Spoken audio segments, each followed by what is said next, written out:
অনেক আপু এই ছবিটা দেখে আমাকে জিজ্ঞেস করতেছিল, আপু এটা কী বানিয়েছেন প্লিজ রেসিপি। এটা তেমন কিছুই না, আমি মোগলাই পরোটাকে একটু ভিন্ন স্টাইলে বানিয়েছিলাম। আমি এখানে যেভাবে আপনারা সাধারণ মোগলাইগুলো বানিয়ে থাকেন ঠিক সেভাবে আমি সাথে শুধু অ্যাড করেছিলাম কিছুটা সসেস আর মিটবল। তো আমি সবগুলো একসাথে ভালো মতো কুচি করে সাথে দিয়ে দিয়েছিলাম একটা ডিম, আর সাথে গোলমরিচ, গরম মশলা, জিরা গুঁড়া। ব্যাস, আপনাদের ইচ্ছে মতো আপনারা মশলা অ্যাড করতে পারেন। আর দিয়েছি ম্যাজিক মশলা, দিয়ে আমি ভালো মতো সবগুলোকে মিক্স করে নিয়েছি।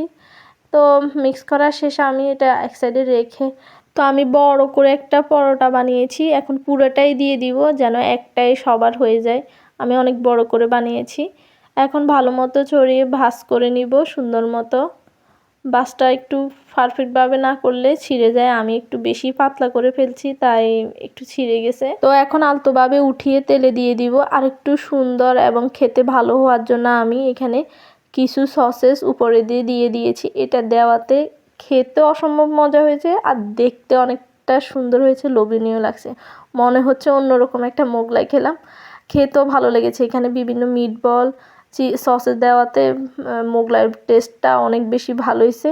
আপনারা চাইলে এর সাথে চিকেনও অ্যাড করতে পারেন। তো এখন আমি লো টু মিডিয়াম আছে ভালো মতো ভেজে নিয়েছি এপিট ওপিট করে। মোগলাইটা কতটা পারফেক্ট হয়েছে তা আপনাদেরকে এখন কেটে দেখাবো। বিশ্বাস করেন এতটা ভালো হবে আমি নিজেও কল্পনা করি নাই। সসেস আর মিটবলের কারণে এটা প্রতিটি কামড়ে কামড়ে খেতে এত ভালো লাগছিল।